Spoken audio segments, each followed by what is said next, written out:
نحمده ونصلي على رسوله الكريم أما بعد فأعوذ بالله من الشيطان الرجيم بسم الله الرحمن الرحيم قل هو الذي أنشأكم وجعل لكم السمع والأبصار والأفئدة قليلا ما تشكرون صدق الله العظيم সম্মানিত শ্রোতা আমি সূরা মুলকের 23 নম্বর আয়াত তেলাওয়াত করেছি এই 23 নম্বর আয়াতে এই আয়াতে আল্লাহ তাআলা আমাদেরকে স্পেশাল তিনটা ব্লেসিংস দিয়েছেন তিনটা নেয়ামত দিয়ে ধন্য করেছেন এই নিয়ে আমরা কথা শুনবো ইনশাআল্লাহ আল্লাহ তাআলা বলেন قل هو الذي أنشأكم وجعل لكم السمع والأبصار والأفئدة قليلا ما تشكرون নবী হে আপনি বলুন তিনি সে সত্তা যিনি তোমাদেরকে সৃষ্টি করেছেন আর তোমাদেরকে দিয়েছেন শ্রবণ শক্তি দৃষ্টি শক্তি চিন্তা শক্তি কিন্তু খুব অল্প সংখ্যক লোকই তোমরা শুকরগুজার হও এই যে এত বড় নিয়ামত পেয়ে আমরা ধন্য আমরা শুকরগুজার হই না তাহলে তিনটা ফ্যাকাল্টি বা তিনটা ক্যাপাসিটি বা তিনটা এবিলিটি যে আল্লাহ তাআলা আমাদেরকে বিশেষ নিয়ামত দিয়েছেন সেই তিনটা নিয়ামতের কথা আল্লাহ বলেছেন এক হচ্ছে হিয়ারিং দুই হচ্ছে ভিশন তিন হচ্ছে intellect I repeat hearing vision intellect অর্থাৎ শ্রবণ শক্তি এরপর তিনি দিয়েছেন আমাদেরকে দৃষ্টি শক্তি আর চিন্তা শক্তি বা বিচার বুদ্ধি তো এই তিনটা নিয়ামতের মধ্যে থেকে সর্বশেষ যে নিয়ামতটা অর্থাৎ চিন্তা শক্তি বা বিচার বুদ্ধি যে আল্লাহ তাআলা আমাদের মধ্যে বিবেক দিয়েছেন বিচার বুদ্ধি দিয়েছেন এই পয়েন্টটা নিয়ে আমি আজকে কিছু কথা আপনাদের সামনে উপস্থাপন করব ইনশাআল্লাহ বিইذنিল্লাহ সম্মানিত সুধী আমরা উই আর ইন্টেলেকচুয়াল বিং আমরা হচ্ছে বুদ্ধিবৃত্তিক প্রাণী আল্লাহ তাআলা আমাদেরকে ফ্রি উইল দিয়েছেন আমাদেরকে ক্রিটিক্যালি থিংকিং করার সুযোগ দিয়েছেন বিচার বুদ্ধি বিবেক কমন সেন্স কাজে লাগানোর সুযোগ আল্লাহ তাআলা আমাদেরকে দিয়েছেন এবং এইজন্যই আল্লাহ তাআলা আমাদেরকে আশরাফুল মাখলুকাত বানিয়েছেন আমাদের ফ্রি থিংকিং করার সুযোগ আছে আমাদের ইন্টেলেক্ট আছে আমাদের ইন্টেলিজেন্স আছে আমরা আমাদের সিদ্ধান্তগুলো নিজের মন মতো করে নিতে পারি এজন্য আমরা হচ্ছে আশরাফুল মাখলুকাত এজন্য আল্লাহ তাআলা ফেরেশতাদেরকে অর্ডার করেছেন যাতে তারা আমাদেরকে সিজদা দেয় সুবহানাল্লাহ এই সিজদাটা আবার ইবাদতের সিজদা ছিল না এটা ছিল অনারারি সাজদা সম্মানসূচক সাজদা ইবাদতের সিজদার উপর পড়া যায় একজনের সামনে আজকে বলতে তিনি কে ফেরেশতারা যে সিজদাটা আমাদেরকে দিয়েছিল এটা ছিল অনারারি সাজদা সম্মানসূচক সাজদা তো এই বিচার বুদ্ধি বিবেক বুদ্ধি এগুলোই আমাদেরকে পশু থেকে আলাদা করেছে পশুর কিন্তু এই ইন্টেলেক্ট নাই বিচার বুদ্ধির ক্ষমতাটা তাদের নাই এজন্য পশু থেকে আমরা আলাদা এবং চিন্তা আর বিবেককে খাটানোর জন্য আল্লাহ তাআলা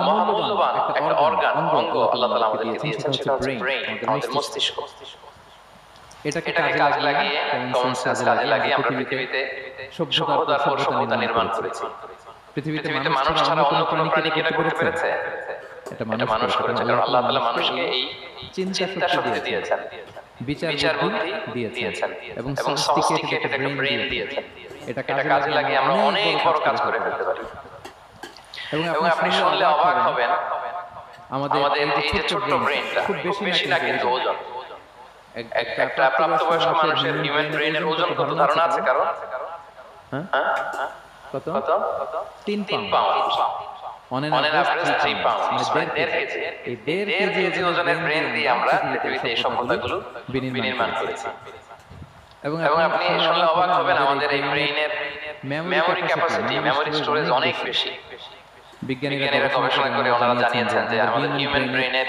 মেমরি হচ্ছে 2.5 পেটাবাইটস আপনারা মেগাবাইটের নাম শুনেছেন গিগাবাইটের নাম শুনেছেন পেটাবাইট তো অনেকে শুনেন পেটাবাইট আর অনেক বেশি অনেক বড় তো 1 পেটাবাইটে হয় 1 মিলিয়ন গিগাবাইট আই রিপিট 1 পেটাবাইটে হয় 10 লক্ষ গিগাবাইট তার মানে আমার আর আপনার যে হিউম্যান ব্রেইন এই ব্রেইনের ক্যাপাসিটি হচ্ছে 25 লক্ষ গিগাবাইট সুবহানাল্লাহ আস্তে 25 লাখ গিগাবাইট আমাদের ব্রেইনের মেমরি বা স্টোরেজ আচ্ছা বলেন আপনাদের এই যে আইফোন মোবাইল এটাতে মেমরি কত 256 জিবি ম্যাক্সিমাম ম্যাক্স 256 জিবি আচ্ছা গেল। তারপর আমাদের ল্যাপটপগুলোতে মেমরি স্টোরেজ কত ম্যাক্সিমাম? সাধারণত 500 জিবি, যারা খুব বেশি নেয় হয়তো 1000 জিবি 1 টেরাবাইট, তাই না? এই তো। তাহলে আমাদের ল্যাপটপগুলোর মেমরি স্টোরেজ হচ্ছে 1000 গিগাবাইট। তাদের সারা দুনিয়াটাই যেন এটার ভিতরে ঢুকিয়ে রাখা যায়, ঠিক না? কিন্তু আল্লাহ তাআলা আমাদের দয়া করে ব্রেইন দিয়েছেন, এটার মেমরি ক্যাপাসিটি হচ্ছে 25 লক্ষ গিগাবাইট। আল্লাহু আকবার। এবং আপনি শুনলে অবাক হবেন, এই ব্রেনের ভিতরে আল্লাহ তাআলা অনেক নিউরন দিয়েছেন, মানে স্নাইপোর্স, যে নিউরনগুলো ব্রেনের মেসেজগুলো ইনফরমেশনগুলোকে ট্রান্সমিট করে। আমাদের ব্রেইনে এই স্নাইপোর্স কোষের সংখ্যা বা নিউরনের সংখ্যা মোর দ্যান 100 বিলিয়নস, মানে 10,000 কোটিরও বেশি। তো আমরা যত বেশি চিন্তা করি, যত বেশি ব্রেন খাটাই, আমাদের এই স্নাইপোর্সগুলোর মধ্যে সংযোগায়ন বাড়ে, মানে নিউরন কানেক্টিভিটি বাড়ে। এই ব্যাপারে পৃথিবীতে সবচেয়ে বড় স্পেশালিস্ট হচ্ছে ডক্টর হার্বার্ট বানসন, হার্ভার্ড ইউনিভার্সিটির একজন অ্যাসোসিয়েট প্রফেসর। তো তাকে জিজ্ঞেস করা হয়েছিল মানুষের নিউরন কানেক্টিভিটি সর্বোচ্চ কত হতে পারে? একজন মানুষ যত চিন্তা করুক, যত ব্রেন খাটাক, কত হতে পারে? তো সে গবেষণা করে বলেছিল 25 এর ডান দিকে 30টা শূন্য বসালে যত হতে পারে একটা মানুষের মাথার স্নায়ুগুলোর সংযোগায়ন বা নিউরন কানেক্টিভিটি ঠিক তত হতে পারে। 25 এর ডান দিকে কয়টা শূন্য? 30টা। এটা আমি কি দিয়ে বলবো? Million, million, trillion, zillion, fillion, octillion সব ছাড়িয়ে যাবে। আচ্ছা, সংখ্যাটা কত বড় আমি একটু উদাহরণ দিয়ে বলি। আমরা যে কম্পিউটারের দোকানে গেলে প্রিন্টিং করি না, A4 সাইজের কাগজ আছে না? একটা হিউম্যান ব্রেইনে যত পরিমাণ নিউরন কানেক্টিভিটি হতে পারে, তত পরিমাণ সাদা কাগজ যদি আপনাকে দেওয়া হয়, A4 সাইজের সাদা কাগজ দিয়ে যদি বলা হয় যেটা টেবিলের উপর রাখেন, ইন্টারন্যাশনাল ইয়ুথ সেন্টারের এই টেবিলের উপর এই কাগজগুলো রাখেন, আপনি কাগজগুলো রাখতে শুরু করবেন। কাগজের স্তূপ উঁচু হতে হতে হতে হতে এই টাওয়ার ছাড়িয়ে, আকাশ ছাড়িয়ে, বাতাস ছাড়িয়ে, মহাকাশ স্টেশন ছাড়িয়ে, নাসা বিজ্ঞানীদের নাগালে আসা প্রথম আকাশে যতদূর বিজ্ঞান যেতে পেরেছে, জেমস ওয়েব টেলিস্কোপ 34 কোটি বছর আগের ছবি স্থির চিত্র আমাদেরকে পাঠিয়েছে। যতদূর মানুষের নাগালে এসেছে, কাগজের স্তূপ এরকম উঁচু হতেই থাকবে, তারপরও অনেক কাগজ আপনার হাতে থেকে যাবে। তার মানে কি পরিমাণে নিউরন কানেক্টিভিটি আমাদের ব্রেনে সম্ভব। তো এখন কোশ্চেনের রাইট প্রশ্ন হচ্ছে, আমরা আমাদের ব্রেনকে ওইভাবে খাটাই কিনা, ব্রেনটাকে কাজে লাগাই কিনা? আমাদের যে অভাবনীয় চিন্তা শক্তি, আনলিমিটেড চিন্তা শক্তি দিয়ে আল্লাহ তাআলা আমাদেরকে সৃষ্টি করেছেন, এটার কতটুকু আমরা ব্যবহার করি? আমাদের এই সফিস্টিকেটেড যে ব্রেন আল্লাহ দিয়েছেন, এটা ব্যবহার করি কিনা? This is the question.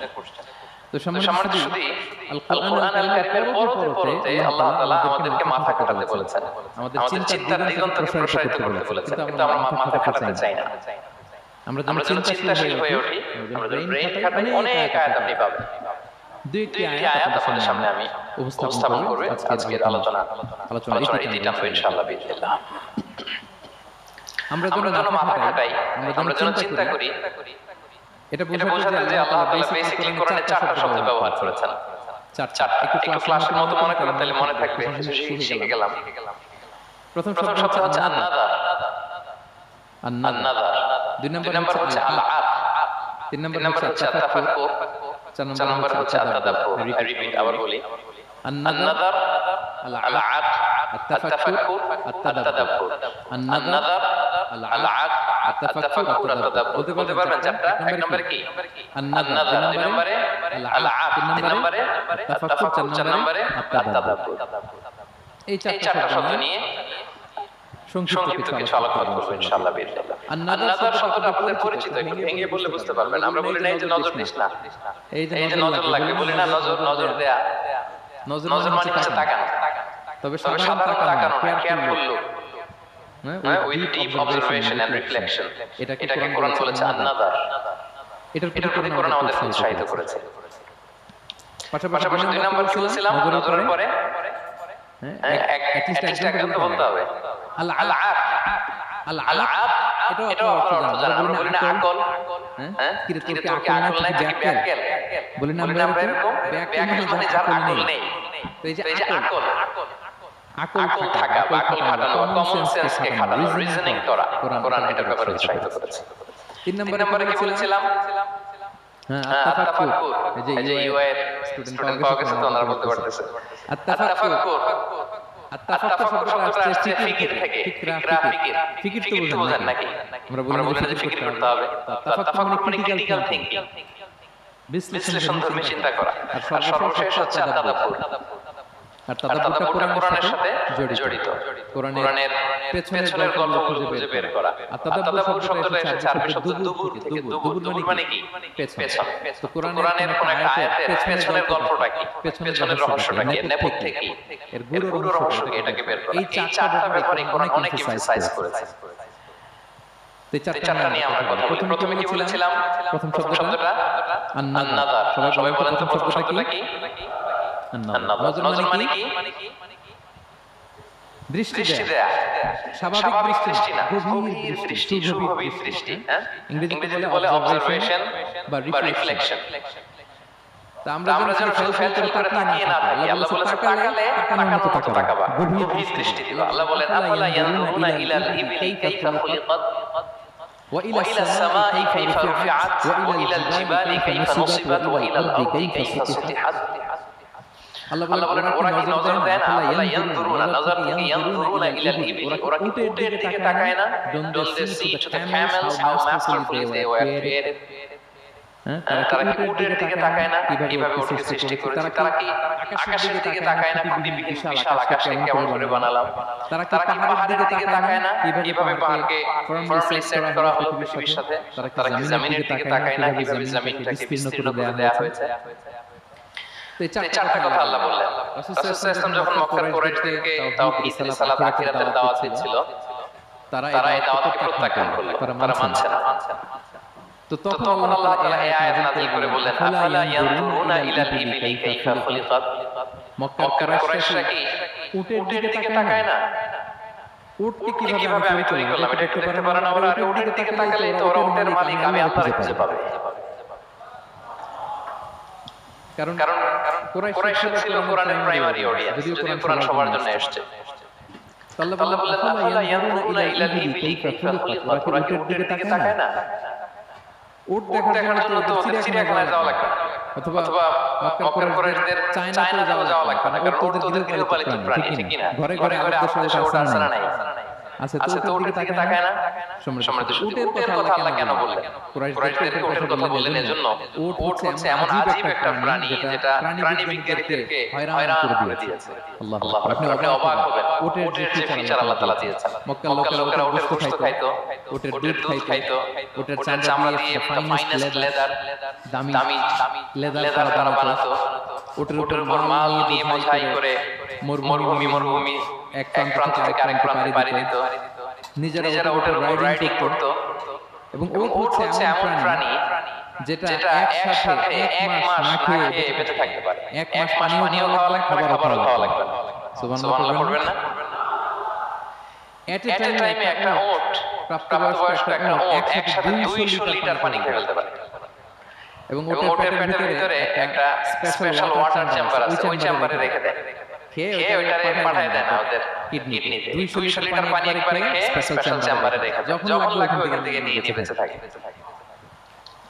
এক মাস না খেয়ে বেঁচে থাকে কি করে? উটের পিঠে দেখবেন একটা কুজ আছে, একটা উঁচু উটকে যদি কল্পনা করেন, উপরে একটা কুজ আছে না? এই পুরো কুজটা হচ্ছে চর্বির আধার।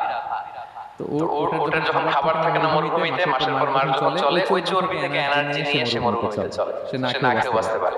আমাদের চোখের মধ্যে যেমনি একটা পাপড়ি, এরকম এক পাপড়ি দিয়ে ওকে আল্লাহ বানায় নাই, ডবল লেয়ারের পাপড়ি দিয়েছে। কারণ মরুভূমির মধ্যে চলতে পথে লু হাওয়া থাকবে, মরুভূমির সাইমুম, বালুর ঝড়, এই ঝড় মোকাবেলার জন্য, লু হাওয়া মোকাবেলার জন্য ডবল লেয়ারের চোখের পর্দা।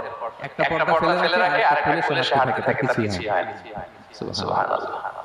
আমাদের 98 ডিগ্রি ফারেনহাইট স্বাভাবিক তাপমাত্রা, তাই না? 99 ডিগ্রি হলে আমাদের জ্বর, 100 ডিগ্রি হলে জ্বর, 101, 2 সর্বোচ্চ আমরা সহ্য করতে পারি। এর বেশি যদি হয় 103 ডিগ্রি হলে বেহুশ হয়ে যায় মানুষ। 4 ডিগ্রি হলে আমাদের দেহের ভিতরে যে কোষগুলো আছে এগুলো মরে যায়। কিন্তু একটা মরুভূমির তাপমাত্রায় প্রতিদিন 104 ডিগ্রি 5 ডিগ্রি তাপমাত্রা সহ্য করে স্বাভাবিক উট চলতে পারে, তার কিছুই হয় না। এবং মরুভূমির মধ্যে যে ক্যাকটাস আছে, গুলমলতা, বড় বড় কাঁটা জাতীয় গাছ, যেই কাঁটা পৃথিবীর কোনো প্রাণী খেতে পারবে না, কিন্তু একটা উট অনায়াসে খেয়ে ফেলতে পারে। উটের জিহ্বাকে এবং পাকস্থলীকে আল্লাহ এমন স্পেশালি মেড করেছেন, যত কাঁটা দিবেন খেয়ে সবার কিছুই হয় না। সুবহানাল্লাহ বিহামদি। আল্লাহ বলে আফালা ইয়ানজুরুনা ইলাল ইবিলি কাইফা খুলিকাত, ওরা কি উটের দিকে তাকায় না? আরে উটকে নিয়ে গবেষণা করলে তো উটের মালিককে খুঁজে পায় তারা। এরপর বললেন ওয়া ইলাস সামাই কাইফা রুফিআত, ওরা কি আকাশের দিকে তাকায় না? কিভাবে খুঁটি ছাড়া আকাশকে আমি বানিয়েছি। আপনারা যখন বিমানে চড়েন তখন কি শুধু ভিডিও করতে থাকেন নাকি? মেঘের ভিডিও, আকাশের ভিডিও, তখন তাকাবেন আকাশের দিকে। সুবহানাল্লাহ, কিভাবে আল্লাহ আকাশকে তৈরি করেছেন। ওয়ালাকাদ যায়্যানা সামাআদ দুনিয়া বিজিনাতিল কাওয়াকিব, আল্লাহ বলেন এই প্রথম আকাশটাকে আমি তারা দিয়ে সুশোভিত করেছি, বিশাল বিশাল তারা। এই যে আমরা সূর্য দেখি, এটা একটা তারা। পৃথিবীর চেয়ে 13 লক্ষ গুণ বড় এই সূর্য। কত গুণ বড় বলে ফেললাম করে মুখ দিয়ে, কিন্তু কল্পনা করতে পারতেছি। তার মানে 13 লক্ষটা পৃথিবী সূর্যের মধ্যে রাখার জায়গা আছে। তাই বলে মনে করেন না যে সূর্য অনেক বড় সাইজের তারা, না। সূর্য এই মহাশূন্যের খুব ছোট সাইজের একটা তারা। সূর্যের চেয়ে লক্ষ কোটি গুণ তারা আছে। যে সূর্য পৃথিবীর চেয়ে 13 লক্ষ গুণ বড়, ওই সূর্যের চেয়ে কোটি গুণ বড় তারা আছে। এরকম লক্ষ কোটি কোটি তারা নিয়ে আমাদের গ্যালাক্সি মিল্কি ওয়ে, এরকম কোটি কোটি গ্যালাক্সি আছে। সুবহানাল্লাহ, কোটি কোটি গ্যালাক্সি নিয়ে আমাদের এই প্রথম আকাশের মহাশূন্য। তার মানে পুরো প্রথম আকাশটাকে যদি একটা মানচিত্র দেওয়া হয়, ওইখানে মাইক্রোস্কোপ দিয়ে পৃথিবীকে খুঁজে পাওয়া যাবে না। I repeat, পুরো প্রথম আকাশটাকে যদি একটা বড় মানচিত্র বানানো হয়, আমরা যে পৃথিবীতে আছি মাইক্রোস্কোপ দিয়েও এটাকে খুঁজে পাওয়া যাবে না। এই বিশাল প্রথম আকাশের মহাশূন্য যখন শেষ, এরপরে হচ্ছে প্রথম আকাশের লেয়ার, তারপর হচ্ছে দ্বিতীয় আকাশের মহাশূন্য, তারপরে দ্বিতীয় আকাশের লেয়ার। বিষ্ণু ইসলাম বলেন দ্বিতীয় আকাশের তুলনায় প্রথম আকাশটা কত ছোট শোনো। সাহারা মরুভূমির মধ্যে যদি তোমার হাতের আঙুল ছুঁড়ে ফেলে দাও, পুরো মরুভূমির তুলনায় তোমার হাতের আঙুল যত ছোট, আল্লাহর দ্বিতীয় আসমানের তুলনায় প্রথম আসমানটা ঠিক তত ছোট। আবার তৃতীয় আসমানের তুলনায় দ্বিতীয় আসমানটা ঠিক ওইরকম। আবার চতুর্থ আসমানের তুলনায় তৃতীয় আসমানটা ওইরকম। এইভাবে সাত আসমান, এরপরে আল্লাহর কুরসি, মাওদুল কদমাইন, যেখানে আল্লাহ তাআলা কুদরতি পা রাখেন। এই সাত আসমানটা যত বড়, পুরো সাহারা মরুভূমির মধ্যে আংটি ফেলে দিলে মরুভূমির তুলনায় আংটি যত ছোট, আল্লাহর কুরসির তুলনায় পুরো সাত আসমানটা ঠিক তত ছোট। কল্পনা করা যায়। এজন্য আল্লাহ বলেছেন আফালা ইয়ানজুরুনা ইলাল ইবিলি কাইফা খুলিকাত, একটু উট নিয়ে চিন্তা করতে পারো না? আকাশটা নিয়ে একটু ভাবতে পারো না? ওয়া ইলাল জিবালি কাইফা নুসিবাত, একটু পাহাড়ের দিকে তাকিয়ে একটু অবজারভেশন করা যায় না, রিফ্লেকশন। ও মক্কার লোকেরা, পাহাড় দেখার জন্য তো তোমাদের সোজা যাওয়া লাগবে না, তোমরা তো সারাউন্ডেড বাই মাউন্টেন, চারদিকে শুধু পাহাড় আর পাহাড়। এই পৃথিবীর ভিতরে 7টা টেকটনিক প্লেট আছে। এই 7 tectonic plates creates the mountain range on earth. পৃথিবীর মধ্যে মাউন্টেন এভাবেই হয়েছে। বিগ ব্যাং এর মহাবিস্ফোরণের পরে এই প্লেটগুলো যখন কোলাপস করলো, মাঝখানের জায়গা উঁচু হয়ে গেল, দ্যাট ইজ মাউন্টেন। এটাই মাউন্টেন। আমেরিকার আলাস্কা একটা জায়গা আছে, পৃথিবীর সবচেয়ে বড় মাউন্টেন রেঞ্জ। এটা লম্বায় প্রায় 2000 কিলোমিটার লম্বা একটা পাহাড়। ইউরোপের সবচেয়ে বড় পাহাড় হচ্ছে আল্পস পর্বতমালা, ওটা লম্বায় 1200 কিলোমিটার। কল্পনা করতে পারেন একটা পাহাড় 1200 কিলোমিটার লম্বা। আর সবচেয়ে উঁচু যে পর্বতশৃঙ্গ মাউন্ট এভারেস্ট 29035 ফিট। আর মিটার দিয়ে চিন্তা করলে 8850 মিটার। আল্লাহ এই পাহাড়কে কোরআনে বলেছেন পেরেকের সাথে তুলনা দিয়েছেন। আল্লাহ তাআলা বলেছেন ওয়াজআলনাল জিবালা আওতাদা, আমি এই পাহাড়গুলোকে আল্পস পর্বতমালা, আলাস্কা পর্বতমালা, মাউন্ট এভারেস্ট এগুলোকে পেরেকের মতো বানিয়েছি। কিসের মতো? আচ্ছা, যদি আমার কথা বুঝে থাকেন তাহলে উত্তর দেন। আমরা পেরেক যখন কাঠের মধ্যে ঢুকি তখন পুরো পেরেকটা কাঠের ভিতরে ঢুকে যায় না? উপরে দেখা যায় কতটুকু? হাতুড়ি দিয়ে একটা পেরেক যখন আমি একটা কাঠের ভিতরে ঢুকাই দিলাম, ঠুকে দিলাম, এরপরে কি পুরো পেরেকটা দেখা যায়? কতটুকু দেখা যায়? সামান্য মাথাটা। পুরো পেরেক গেল কই? ভিতরে। তা আল্লাহ পাহাড়কে পেরেকের সাথে তুলনা করেছেন। তার মানে পাহাড় যতটুকু আপনি দেখেন এটা পাহাড়ের মাথা, পুরো অংশটা মাটির ভিতরে। 29035 ফিট মাউন্টেন এভারেস্ট, যেটা এটার কমপক্ষে 10 গুণ এটা মাটির ভিতরে আছে। আলাস্কা পর্বতমালা বাইরে যত 10 গুণ ভিতরে, আল্পস পর্বতমালা বাইরে যত 10 গুণ ভিতরে, তুর পাহাড় বাইরে যত 10 গুণ তার ভিতরে। আল্লাহু আকবার।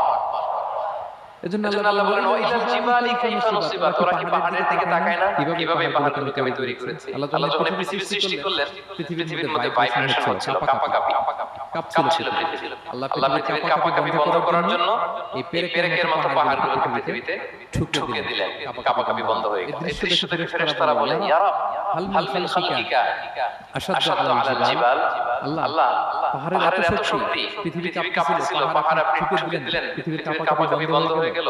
আপনার সৃষ্টির মধ্যে পাহাড়ের চেয়ে শক্তিশালী কিছু আছে? আল্লাহ বলেন আছে। সেটা কি? আল হাদিদ। আল্লাহ বলেন সেটা লোহা। কারণ লোহা দিয়ে পাহাড় কাটা যায়, ঠিক কি না? লোহার কথা শুনে ফেরেশতারা অবাক। লোহা পাহাড়ের চেয়ে শক্তিশালী। ফেরেশতারা প্রশ্ন করলো ইয়া রাব্বি হাল মিন খালকিকা আশাদ্দু মিনাল হাদিদ, তাহলে আপনার সৃষ্টির মধ্যে লোহার চেয়ে শক্তিশালী কিছু আছে? আল্লাহ বলেন আছে। কি সেটা? না, আগুন। কারণ আগুন লোহাকে কি করে? গলিয়ে ফেলে। ফেরেশতারা শুধু অবাক হচ্ছে। ফেরেশতারা বলে আগুনের চেয়ে শক্তিশালী কিছু আছে? আল্লাহ বলে আছে আল মা, পানি। কারণ আগুনে দাও দাও করে জ্বলে ওঠা আগুনে পানি দিলে আগুনের অস্তিত্ব হারায়। ফেরেশতারা শুধু অবাক হচ্ছে। তারা বলে তাহলে পানির চেয়ে শক্তিশালী কিছু আছে? আল্লাহ বলেন আছে রিহ, বাতাস। কারণ বাতাস পানিকে একদিক থেকে আরেক দিকে নিয়ে যায়। জলের মধ্যে বায়ু উচ্ছ্বাস লাগলে জলোচ্ছ্বাস তৈরি হয়, ঠিক কি না? ফেরেশতারা আবার অবাক হয়ে বলে তাহলে বাতাসের চেয়ে শক্তিশালী কিছু আছে? আল্লাহ বলেন আছে। সেটা কি? বলেছে বনি আদম। ওই মানুষ শক্তিশালী যে গোপনে দান করে, এত গোপনে যে ডান হাত কি দান করলো বাম হাত সেটা টের পায় না। পড়ে সুবহানাল্লাহ। এই লম্বা হাদিস বলার বা বোঝানোর মূল উদ্দেশ্য হচ্ছে আল্লাহ পাহাড়কে সৃষ্টি করেছেন। ওয়া ইলাল জিবালি কাইফা নুসিবাত, পাহাড়কে আল্লাহ তাআলা জমিনের মধ্যে এভাবে সেট করেছেন। আল্লাহ বলেন ওরা কি পাহাড়ের দিকে তাকায় না, আকাশের দিকে তাকায় না, ওরা কি উটের দিকে তাকায় না? ওয়া ইলাল আরদি কাইফা সুতিহাত, ওরা কি জমিনের দিকে তাকায় না, জমিনকে কিভাবে আমি বিস্তৃত করেছি। আমরা তো কত চমৎকার মাটি দেখি, তাই না? বীজ রোপণ করে দিলে কি উর্বর জমি, হ্যাঁ, ঘাস লতা পাতা ফলমূল হয়। আসলে পুরো পৃথিবীটা কি এরকম নরম? না, অনেক স্তর আছে। এই ভূপৃষ্ঠের নিচে আপনি পাবেন পাললিক শিলার স্তর, রূপান্তরিত শিলার স্তর, আগ্নেয়গিরির শিলার স্তর। তার মানে পৃথিবীর ভিতরে দাউ দাউ করে আগুন জ্বলছে। এবং আগ্নেয়গিরির জ্বালানো ভেঙে যখন এই অগ্নুৎপাতের লাভা বের হয় তখন বোঝা যায় পৃথিবীর ভিতরে কেমন আগুন পাওয়া যায়, ঠিক কি না? তাহলে প্রথম শব্দটা আমি কি বলেছিলাম? আন-নাদার। মনে আছে তো না? প্রথম শব্দটা কি? আল্লাহ বলে তারা কি নজর করে দেখে না কিভাবে আকাশ বানালাম, উট সৃষ্টি করলাম, কিভাবে জমিন বানালাম, কিভাবে পাহাড় বানালাম। তাহলে এই যে নজর, অবজারভেশন, রিফ্লেকশন, এটার প্রতি আল্লাহ তাআলা আমাদের উৎসাহিত করেছে। প্রথম পয়েন্ট ক্লিয়ার। মোট পয়েন্ট আলোচনা করব চারটা। বলেন তো কয়টা? একটা ক্লিয়ার। দুই নাম্বার কি ছিল দেখি, কার মনে আছে কিনা? আল আকল, রাইট, কমন সেন্স, রিজনিং। আমরা যেন আমাদের কমন সেন্স খাটাই, কোরআনের পড়তে আল্লাহ তাআলা আমাদের উৎসাহিত করেছেন। এবং ইন্টারেস্টিং, জাহান্নামীরা যখন জাহান্নামে যাবে তারা কি বলবে জানেন? সূরা মুলকে তারা বলবে ওয়াকালু লাউ কুননা নাসমাউ আও নাআকিলু মা কুননা ফি আসহাবিস সাঈর। তারা বলবে হায় রে, নবীদের কথা যদি মানতাম আর যদি একটু কমন সেন্স খাটাইতাম তাহলে তো জাহান্নামে আসা লাগতো না। ওই দিনের এই আফসোসের কোনো কাজ হবে? প্রিয় ভাইরা, ওই দিন যত আফসোস করেন কোনো কাজ হবে? তাহলে জাহান্নামীরাও আফসোস করবে, হায় রে একটু যদি আকল খাটাইতাম তাহলে আজকে আর জাহান্নামের আগুনে পোড়া লাগে না। নবীদের কথা যদি শুনতাম আর যদি আকল খাটাতাম, কি খাটাতাম? তাহলে আজকের এই কঠিন অবস্থা আমাদের পড়া লাগতো না। কোরআনের বিভিন্ন আয়াত আল্লাহ তাআলা আমাদেরকে বলেছেন আফালা তাআকিলুন, তোমরা কি আকল খাটাবা না? এই যে আমি কমন সেন্স দিলাম, একটু বুদ্ধি কি খাটাবা না, আকল খাটাবা না তোমরা? এবং কোরআনের একটি আয়াতে আল্লাহ তাআলা বিভিন্ন কসমিক সিম্বলস, ন্যাচারাল ফেনোমেনা এগুলো উল্লেখ করে সবশেষে তিনি বলেছেন লা আয়াতিন লিকওমি ইয়াকিলুন, নিশ্চয়ই এগুলোর মধ্যে নিদর্শন রয়েছে, সাইন রয়েছে কাদের জন্য? লিকওমি ইয়াকিলুন, যারা আকলবান, যারা কমন সেন্স খাটায়। এই আয়াতে আল্লাহ কি বলেছেন? দীর্ঘ আলোচনা, আমি খুব সংক্ষেপে বলছি। আল্লাহ তাআলা বলেছেন ইন্না ফি খালকিস সামাওয়াতি ওয়াল আরদি ওয়া ইখতিলাফিল লাইলি ওয়ান নাহারি ওয়াল ফুলকি আল্লাতী তাজরি ফিল বাহরি বিমা ইয়ানফা'ুন নাস وما أنزل الله من السماء من ماء فأحيا به الأرض بعد موتها وبث فيها من كل دابة وتصريف الرياح والسحاب المسخر بين السماء والأرض لآيات لقوم يعقلون। সবগুলো বলে আল্লাহ বললেন এগুলোর মধ্যে নিদর্শন আছে তাদের জন্য কমন সেন্স খাটায়। কি বললেন আল্লাহ? আল্লাহ বললেন আকাশ জমিনের সৃষ্টির মধ্যে, দিবারাত্রির পরিবর্তনের মধ্যে, এই যে 24 ঘন্টা 12 ঘন্টা দিন 12 ঘন্টা রাত আর নিগতির কারণে যে দিবারাত্রি আমরা পাই, এই পৃথিবীটা তার অরবিটে কক্ষে যেমনি ঘুরে, আবার পৃথিবীটা তার অক্ষেও ঘুরে। যে আপনারা যারা ক্রিকেট খেলছেন এরকম স্পিন বল করেন না? হ্যাঁ, কেমন করছে? স্পিন বল করলে বলটা কিভাবে যায় বলেন তো? ঘুরতে ঘুরতে যায়। তো পৃথিবী যখন সূর্যের চারদিকে কক্ষে ঘুরে, ওই ঘোরার মুহূর্তে সে নিজে স্পিনিং হইতে থাকে, ঘুরতে থাকে। ওই স্পিন হইতে তার এক পিঠ থেকে আরেক পিঠে ঘুরতে তার 24 ঘন্টা সময় লেগে যায়। ওটার কারণে দিবারাত্রি হয়। 12 ঘন্টায় আমরা দিন পাই, 12 ঘন্টায় আমরা রাত পাই। আল্লাহ বলেন এই দিবারাত্রির পরিবর্তনের মধ্যে নিদর্শন আছে। তারপরে সাগরে যে ভেসে বেড়ায় বড় বড় নৌযান, জলযান, আপনারা দেখেছেন কিনা জানি না, এই যে icon of the ocean, Titanic জাহাজের চেয়ে 10 গুণ বড় জাহাজ, আমি দেখে এসেছি পশ্চিমা দেশগুলোতে। এত বিশাল বড় জাহাজ, এটা সামনে দাঁড়ালে এটা দৈত্যের মতো মনে হয়। মালয়েশিয়াতে তো অনেক কন্ডোমিনিয়ামস, 10-15টা কন্ডোমিনিয়ামস একসাথে জোড়া হয়ে গেলে এটা যত বড়, ওই ক্রুজগুলো, জাহাজগুলো এত বড়।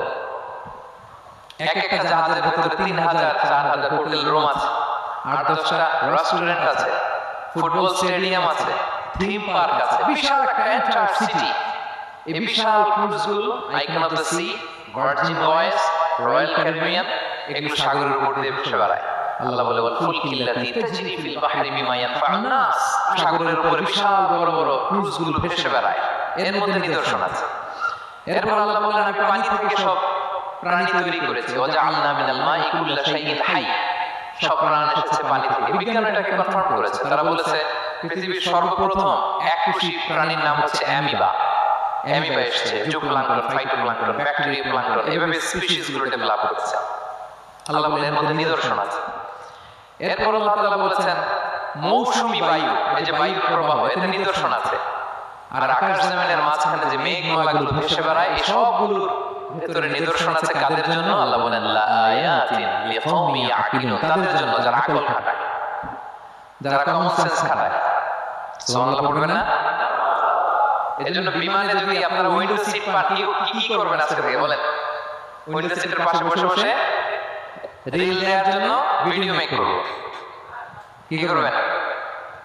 হ্যাঁ, আল্লাহর নিদর্শন দেখব, কত ক্ষুদ্র আমি, কত নগণ্য আমি, কত তুচ্ছ আমি, এটা বুঝবার চেষ্টা করব। তাহলে 4টা পয়েন্টের 2টা চলে গেল, একটা হচ্ছে নাযার আর একটা হচ্ছে আল আকল। 3 নাম্বার কি ছিল? একজনের বলতে হবে। তাফাক্কুর মানে ক্রিটিক্যাল থিংকিং। ক্রিটিক্যাল থিংকিং করা। আল্লাহ যে আমাদেরকে ব্রেন দিয়েছেন, এটা দিয়ে ক্রিটিক্যাল থিংকিং করা, ব্রেনটাকে কাজে লাগানো, গড্ডালিকা প্রবাহে ভেসে না বেড়ানো, ব্রেনটাকে আমরা যেন কাজে লাগাই। আর তাফাক্কুর, ইব্রাহিম আলাইহিস সালাম এই আত-তাফাক্কুর বা ক্রিটিক্যাল থিংকিং এর ক্ষেত্রে আমাদের জন্য অনুপম আদর্শ ছিল। কোন নবীর নাম বললাম? সবাই বলেন তো নবীর নাম কি? উনি যেই সময়টাতে পৃথিবীতে এসেছিলেন তখন কেউ করতো তারার পূজা, কেউ করতো চাঁদের পূজা, কেউ করতো সূর্যের পূজা। আমরা হইলে কি করতাম? কোন এক দলে ঢুকে যেতাম। কি বলেন? এক দল করে তারার পূজা, আরেক দল সূর্যের, আরেক দল চাঁদের। আমরা হইলে কি করতাম?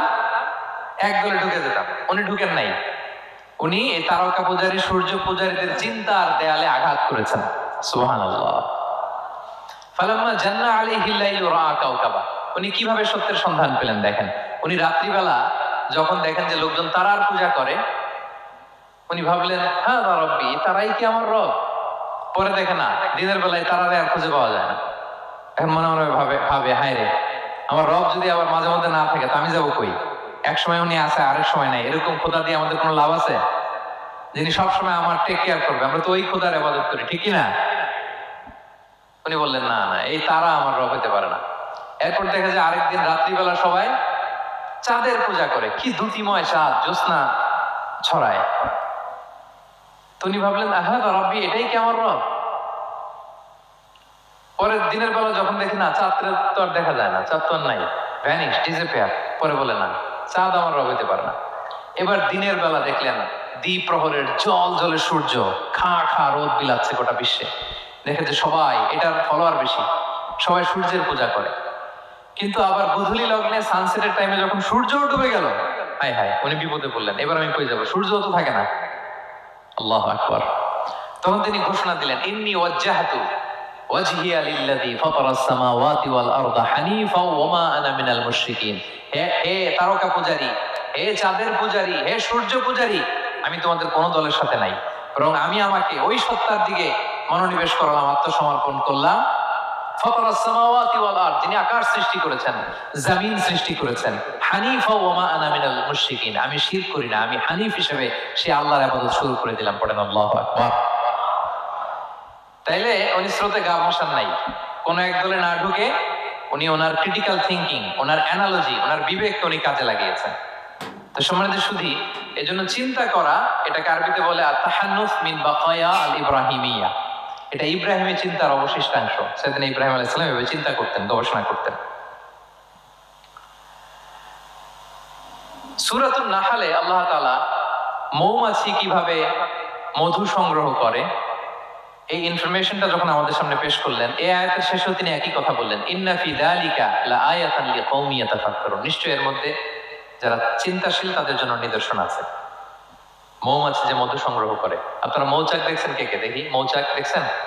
মাশাআল্লাহ, আচ্ছা ঠিক আছে। রাসূল সাল্লাল্লাহু আলাইহি ওয়াসাল্লাম মধু বড় পছন্দ করতেন। পিওর হানি, দুর্গন্ধওয়ালা হানি তিনি খেতেন না, পিওর হানি খাবেন, খুবই এনার্জেটিক। এবং কোরআনে মাত্র দুইটা জিনিসকে শেফা বলা হয়েছে, এক হচ্ছে কোরআনকে বলা হয়েছে শেফা, আর এই মধুকে বলা হয়েছে শেফা। সুবহানাল্লাহ। আল্লাহ তাআলা বললেন, ওয়া আওহা রাব্বুকা ইলান নাহলি আনিত্তাখিযি মিনাল জিবালি বুয়ুতা ওয়া মিনাশ শাজারি ওয়া মিম্মা ইয়ারিশুন। আল্লাহ তাআলা মৌমাছিকে শিখাই দিলেন কিভাবে মৌচাক বাঁধতে হবে। এবং আল্লাহ বললেন, ইত্তাখিযি মিনাল জিবালি বুয়ুতা, তোমরা পাহাড়ে মৌচাক বাঁধো, ওয়া মিনাশ শাজার, গাছের মগ ডালে বাঁধো, অথবা উঁচু মাচার উপরে বাঁধো, যাতে গ্রামের ছোট্ট ছেলেরা ঢিল মারতে না পারে। মৌচাক যারা দেখছেন, এটা কি নিচু নিচু জায়গায় মৌমাছির মৌচাক হয় না, উঁচু একেবারে মগ ডালে। এটা মৌমাছিরা শিখাই দিছে কে? হ্যাঁ, কে শিখিয়েছে? আল্লাহ সুবহানাহু ওয়া তাআলা মৌমাছিকে শিখিয়ে দিয়েছে। যারা আরবি বুঝেন তারা বুঝতে পারবেন, ইত্তাখিদি এটা ফেমিনিন জেন্ডার। তার মানে আল্লাহ যা অর্ডার করেছেন, এটা পুরুষ মৌমাছিকে অর্ডার করেন নাই, নারী মৌমাছিকে। তো গবেষণায় দেখা গিয়েছে পুরো মৌচাকের বাসাটাকে এখানে যে লিডারশিপ বহন করে, এটা কোনো পুরুষ মৌমাছি না, এটা নারী মৌমাছি। সুবহানাল্লাহ। এবং তিন ধরনের মৌমাছি থাকে, একটা হচ্ছে কুইন বি, রানী মৌমাছি, আরেকটা হচ্ছে মেল বি, এরা বংশ বিস্তার করে, আরেকটা হচ্ছে ওয়ার্কার বি, এরা এই মধু আনা নেওয়া করে। তা আল্লাহ এদেরকে বললেন, কুলি মিন কুল্লি সামারাত, এই মৌমাছি তোমরা আশেপাশের সব সুন্দর সুন্দর ফুল থেকে, ফল থেকে, ফ্লাওয়ার নেকটারস, পুষ্প রস সংগ্রহ করে নিয়ে আসো। মধু এত স্বাস্থ্যকর, হেলদি ডায়েট কেন? কারণ আশেপাশের গাছের মধ্যে এখানে আপনার ভেষজ গাছ আছে, ওষুধি গাছ আছে, বনাজি গাছ আছে, ঠিক না? তো মৌমাছিগুলো সেখান থেকে ফ্লাওয়ার নেকটারস, পুষ্প রস সংগ্রহ করে আবার চলে আসে। এবং আল্লাহ বললেন, ফাসলুকি সুবুলা রাব্বিকি যুলুলা, পথ ভুলে যাও না, যেই পথে গেছো ওই পথে ফিরে আসো। একটা মৌমাছি মৌচাক থেকে প্রায় 10 কিলোমিটার দূরেও অনেক সময় চলে যায়, আবার 10 কিলোমিটার পথ চিনে আবার মৌচাকে এটা ফিরে আনে কে?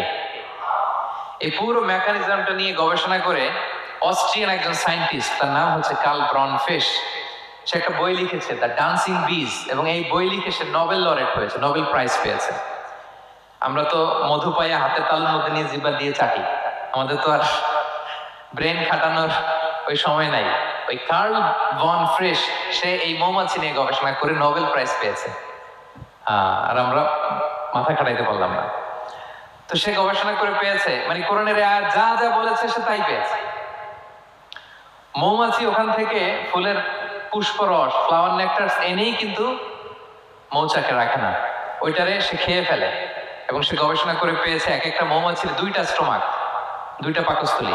একটা পাকস্থলীতে সে নিজের খাবার দাবার খায়, আরেকটা পাকস্থলীতে এই পুষ্পরস, ফ্লাওয়ার নেকটারস গুলো সে রাখে। সেখানে আল্লাহ তাআলা একটা স্পেশাল এনজাইম দিয়ে ওইটাকে প্রিজার্ভ করে, প্রত্যেকটা মৌমাছির নিচে একটা টিউব আছে, সেই টিউব দিয়ে নল দিয়ে মৌচাকে যে ওই মধুগুলো রেখে আসে। পড়েন সুবহানাল্লাহ। এবং এই মধুর ভেতরে আল্লাহ তাআলা ন্যাচারাল অ্যান্টিসেপটিক রেখেছেন, এটার নাম প্রপোলিস। দ্বিতীয় বিশ্বযুদ্ধে রাশিয়ান সোলজাররা তারা আহত হলে তারা অ্যান্টিসেপটিক কিনে লাগাতো না, তারা মধু লাগাই দিত, আর আহত সোলজার তারা মুহূর্তে সুস্থ হয়ে যেত। যাদের বাতের ব্যথা আছে, বাতের ব্যথা আছে না অনেক মুরব্বীদের, বাতের ব্যথার মধ্যে যদি মৌমাছির হুল ফুটাই দিতে পারেন, একদিনের মধ্যে বাতের ব্যথা ভালো হয়ে যাবে। সাময়িক হয়তো ব্যথা পাবে, মৌমাছি যখন কামড় দেয় ব্যথা লাগে না, নাকি আরাম লাগে? কামড় খাইছেন মৌমাছির কখনো? হ্যাঁ। তো বাতের ব্যথার মধ্যে আপনি মৌমাছির হুল ফুটাই দিলে আর ব্যথা নাই। সুবহানাল্লাহ বিহামদিহি।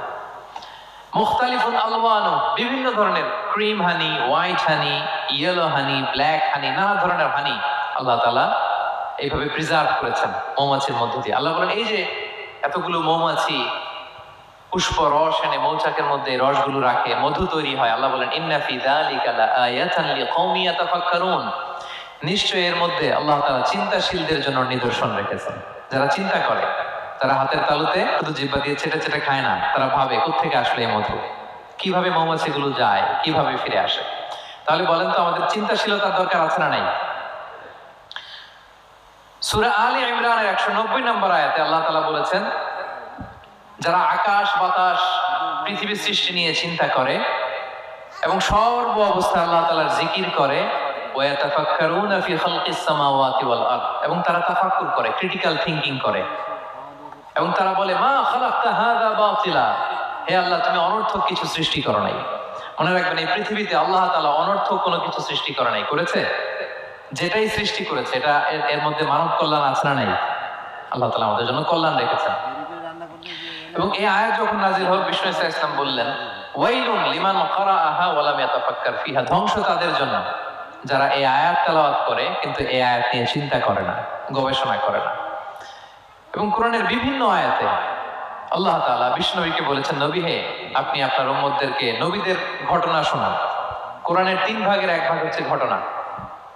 পুরো কোরআনের 3 ভাগের 1 ভাগ কি? ঘটনা, স্টোরি টেলিং। কারণ গল্প মানুষের মনে দাগ কাটে। আল্লাহ তাআলা বলেছেন ফাকুসুসিল কসাসা লাআল্লাহুম ইয়াতাফাক্কারুন, নবী হে আপনি তাদেরকে কিচ্ছা শোনান, ঘটনা শোনান, নবীদের কাহিনী শোনান। লাআল্লাহুম ইয়াতাফাক্কারুন, যাতে করে তারা ক্রিটিক্যাল থিংকিং করে। তারা লূত আলাইহিস সালামের কওমের ঘটনা যখন শুনে যে আল্লাহ তাআলা আপসাইড ডাউন করে দিয়েছিলেন, তারা যখন কওমে আদের ঘটনা শুনে, কওমে সামুদের ঘটনা শুনে, তারা যেন চিন্তাশীল হয়। এবং বিশ্বনবীর সাহাবী আবু দারদা রাদিয়াল্লাহু তাআলা আনহু উনি বলতেন তাফাক্কুরু সাআতিন খায়রুম মিন কিয়ামি লাইলা, 1 ঘন্টা কেউ যদি আল্লাহর সৃষ্টি নিয়ে চিন্তা করে সেটা সারা রাত তাহাজ্জুদের সালাত অফার করার চেয়ে উত্তম। আমরা অনেকে মনে করি শুধু তাসবিহ পড়াই ইবাদত, জিকির করাই ইবাদত, শুধু কোরআন তেলাওয়াতই মনে হয় ইবাদত, শুধু কিয়ামুল লাইল করা ইবাদত। কিন্তু বিশ্বনবীর সাহাবী যিনি ইসলাম আমাদের চেয়ে ঢের বেশি বুঝেছেন, তিনি বলেন আল্লাহর এই সৃষ্টি শৈলী, এই সৃষ্টি নৈপুণ্য নিয়ে 1 ঘন্টা চিন্তা করা, ক্রিটিক্যাল থিংকিং করা, সারা রাত নফল তাহাজ্জুদের চেয়েও সেরা। এবার বলেন আমাদের চিন্তা করার দরকার আছে না নাই? ব্রেনটা খাটাবেন তো? এই যে যারা কনভার্টেড মুসলিম হয় এরা কিন্তু অনেক চিন্তা ফিকির করে, নিজের সাথে নিজে বোঝাপড়া করে, ক্রিটিক্যাল থিংকিং করে, তাদের অ্যানালজি কাজে লাগিয়ে, আল্লাহর দেয়া ব্রেনকে কাজে লাগিয়ে এরপরে শাহাদা পাঠ করে, এমনি এমনি না। এই যে কিছুদিন আগে আমেরিকান এক পপ স্টার কালিমা পড়ছে না? আপনি জানেন একটা ধর্ম চেঞ্জ করা, একটা ফেথ চেঞ্জ করা, এটা কত বড় সিদ্ধান্ত? হ্যাঁ, বাপদাদার ধর্ম বয়স 30-40, এতদিন যে ধর্ম মানলাম এটাকে চেঞ্জ করে নতুন ধর্মে কনভার্ট হয়, এটা কত বড় সিদ্ধান্ত? Could you imagine that? It's not a joke. নিজের সাথে নিজের অনেক বোঝাপড়া করতে হয়, তারা এই ক্রিটিক্যাল থিংকিং করে। এবং বিষ্ণু ঈসা ইসলাম উনি নবী হওয়ার আগেও এই চিন্তার ইবাদত করতেন। তিনি হেরা গুহায় চলে যেতেন, কাবা থেকে 6 কিলোমিটার উত্তরে, 634 মিটার উঁচু জাবালে নূরের উপরে একটা কেইভ আছে, গুহা, এটার নাম হচ্ছে গারে হেরা। ওখানে বসে বসে তিনি এই চিন্তা করতেন। তার মানে নবী হওয়ার আগে বিশ্বনবীর ইবাদত ছিল চিন্তার ইবাদত। নবী হিসেবে অ্যাসাইন্ড হওয়ার আগে বিশ্বনবীর ইবাদত কি ছিল বলেন তো? নামাজ পড়া, কোরআন তেলাওয়াত করা। কোরআন তো নাজিলই হয় নাই, কোরআন তেলাওয়াত করবে কেমনে? তখন 6 মাস বসে বসে উনি ওখানে কি করেছেন বলেন? ধ্যানমগ্ন করেছেন, ধ্যানমগ্ন ছিলেন, তিনি চিন্তা করতেন। ওইটাই ছিল ওনার আধ্যাত্মিক শিক্ষায়তন। ওই নির্জন গুহার মধ্যে উনি যখন চিন্তায় মগ্ন ছিলেন, আল্লাহর সৃষ্টি শৈলী নিয়ে চিন্তা করতেন, ঠিক ওই মুহূর্তে, অন্তিম মুহূর্তে ওই মাহেন্দ্রক্ষণে নাজিল হয়েছে ইকরা বিসমি রাব্বিকাল্লাযী খালাক, read in the name of your Lord who has created, পড়ো তোমার প্রভুর নামে যিনি তোমাকে সৃষ্টি করেছেন, শিক্ষা দিয়েছেন। তাহলে সম্মানিত সুধী, ইসলামের সূচনা হয়েছিল, এটা বলা যায় ফাইনালি যে ইসলামের সূচনা হয়েছিল চিন্তার ইবাদতের মধ্য দিয়ে। আমরা যেন চিন্তা করি, তাহলে 4টা পয়েন্টের 3টা আমরা ক্লিয়ার করে ফেললাম। আর তাফাক্কুর, ক্রিটিক্যাল থিঙ্কিং শেষ। 4 নম্বর কি বলেছিলাম? হ্যাঁ বলো তো। আত-তাদাব্বুর। আত-তাদাব্বুর মানে পন্ডারিং অন দ্য কোরআন, কোরআনকে গবেষণা করে পড়া, কোরআনের আয়াতের অন্তর্নিহিত মর্মার্থ, গূঢ় রহস্য উদ্ঘাটনের চেষ্টা করা। আল্লাহ বলেন আফালা ইয়াতাদাব্বারুনাল কোরআন আম আলা কুলুবিন আকফালুহা, ওরা কি কোরআন নিয়ে একটু চিন্তা গবেষণা করবে না, নাকি ওদের অন্তরে জং ধরা তালা পড়ে গিয়েছে? তাহলে আমরা যে গড় গড় করে তেলাওয়াত করি, আল্লাহ শুধু এই তেলাওয়াত করতে বলেননি। হ্যাঁ, তেলাওয়াত করলে প্রতি অক্ষরে 10 নাকি ঠিক আছে, কিন্তু আল্লাহ বলেছেন ওরা কি কোরআন নিয়ে চিন্তা গবেষণা করবে না? আফালা ইয়াতাদাব্বারুনাল কোরআন, কোরআন তো এসেছে গোটা বিশ্বকে কাঁপিয়ে দিতে, হিস্ট্রিকে বদলে দিতে কোরআন এসেছে। মা আনজালনা আলাইকাল কোরআন লিতাশকা, নবী হে হতভাগা জাতি হিসেবে পৃথিবীতে থেকে যাবেন এজন্য কোরআন পাঠাই নাই। এটা পৃথিবীর পুরো হিস্ট্রিকে চেঞ্জ করে দিবে। তাদাব্বুরুল কোরআন, আর তাদাব্বুর শব্দটা এসেছে দুবুর থেকে, দুবুর মানে পেছন। আল্লাহ বলেছেন প্রতিটা আয়াত পড়ার সময় এর পেছনের নেপথ্যের গল্পটা কি এটাকে খুঁজে বের করো। আপনি যত বড় মুফাসসির হন, কোরআনের আয়াত আপনি যত পড়বেন প্রতিদিন নিত্য নতুন নতুন নতুন তথ্য আপনি পাবেন। আল্লাহর কসম, আমি আল আজহারে কোরআন নিয়ে পড়াশোনা করেছি, IIM এ কোরআন নিয়ে masters, human embryology in the holy Quran, PhD-র 5 বছর, human behavioural patterns in the holy Quran. এখনো তো তাফসীর করে যাই, প্রতিদিন কোরআন স্টাডি করি, একটা আয়াত যত পড়ি প্রত্যেক স্টাডিতে নতুন নতুন ইনফরমেশন আমার মাথায় চলে আসে। শুধু আমার মাথায় না, পৃথিবীর যত বড় মুফাসসির হোক তিনি, যত পড়বে কোরআন, যত রিভাইজ করবে, যত রিসার্চ করবে, প্রত্যেক রিভিশনে সে নতুন নতুন তথ্য পাবে। এজন্য আল্লাহ বলেন আফালা ইয়াতাদাব্বারুনাল কোরআন, ওরা কি কোরআন নিয়ে একটু চিন্তা গবেষণা করবে না, নাকি ওদের অন্তরে তালা, জং ধরা তালা লেগেছে? সম্মানিত সুধী, আসুন এই কোরআন নাজিলের মাসে আমাদের জং ধরা তালাটাকে আনলক করার জন্য আমরা কোরআনকে with vast concentration, with deep analysis and critical thinking নিয়ে যেন পড়ি। প্রতিটা আয়াত পড়ার সময় এর পেছনের গল্পটা কি, কোন প্রেক্ষাপটে নাজিল হলো, বর্তমান সময়ের সাথে কিভাবে এটাকে অ্যাটাচ করা যায়, এটার অন্তর্নিহিত গূঢ় রহস্যটা কি, এই গূঢ় রহস্য উদ্ঘাটনের কথা, কোরআন নিয়ে গবেষণার কথা এবং চিন্তার কথা বারবার কোরআন আমাদেরকে বলেছে। আমাদের এই চিন্তাকে জাগানোর জন্য এই কোরআন বারবার আমাদের কাছে আহ্বান করেছে। এখন আমাদের কি একটু সময় হবে না কোরআনকে চিন্তার সাথে গবেষণার সাথে পড়ার? হ্যাঁ, চিন্তাশীলতার সাথে গবেষণা করে কোরআন স্টাডি করার দরকার আছে না নাই? বলেন বলেন। হ্যাঁ, পড়বেন তো আপনারা? যারাই চিন্তা করবে, চিন্তাশীল হবে, কমন সেন্সকে খাটাবে, তারাই পৃথিবীর হিস্ট্রি পাল্টে দিবে। এই যে বিমান দিয়ে যে আমরা চলি, 2 ভাই আবিষ্কার করছে, Wilbur Wright, Orville Wright, Wright ভ্রাতৃদ্বয়। বলেন তো এই অরভিল রাইটের চোখ ছিল কয়টা? 3টা না? হ্যাঁ, উইলবার রাইটসের হাত ছিল কয়টা? আমার হাত কয়টা? আপনার হাত কয়টা? তো ওরা পারলে আমরা পারবো না কেন? কারণ এই চিন্তার ইবাদত থেকে আমরা দূরে সরে গিয়েছি। আমাদের মধ্যে রিজনিং নাই, আমাদের মধ্যে লজিক্যাল আন্ডারস্ট্যান্ডিং নাই, আমাদের মধ্যে ক্রিটিক্যাল থিঙ্কিং নাই, আমাদের মধ্যে পন্ডারিং অন দ্য কোরআনিক ভার্সেস নাই। আল্লাহ তাআলা আমাদের যে বিবেক, চিন্তা শক্তি দিয়েছেন এটাকে আমরা কাজে লাগাই না, এজন্য আমরা পিছিয়ে পড়েছি। সম্মানিত সুধী, কোরআন বারবার আমাদের এই চিন্তা শক্তিকে জাগানোর জন্য আহ্বান করেছে। কোরআনের আয়াতের পরতে পরতে কোরআন আমাদেরকে বলেছে আমরা যেন চিন্তাশীল হই। এই যে সফিস্টিকেটেড ব্রেন আল্লাহ তাআলা দয়া করে আমাদেরকে দান করেছে, আমরা যেন এই ব্রেনটাকে কাজে লাগাই, আমরা যেন আমাদের বিবেকটাকে কাজে লাগাই, আমরা যেন আমাদের কমন সেন্সকে কাজে লাগাই, তাহলে আমাদের সোনালী অতীত আবার আমরা ফিরে পাবো। তাহলে আজকের এই আলোচনা থেকে ফাইনাল কথা হচ্ছে যে আমাদেরকে চিন্তা করতে হবে, যে কোনো জিনিসকে কোশ্চেন করতে হবে, প্রশ্ন করতে হবে, কেন, কিভাবে, ও পারলে আমি কেন পারবো না। কোরআনের আয়াত পড়ার সময় বারবার চিন্তা করবেন, সব দায়িত্ব আমাদের উপর ঠেলে দিয়েন না। কোরআন নিয়ে শুধু আমরাই গবেষণা করবো আর ওয়াজ শোনাবো, এটা not only my sole responsibility, আপনাদেরও দায়িত্ব আছে, প্রত্যেকের দায়িত্ব। যত কোরআন পড়বেন আপনার অন্তরের তালা খুলে দিবে কে?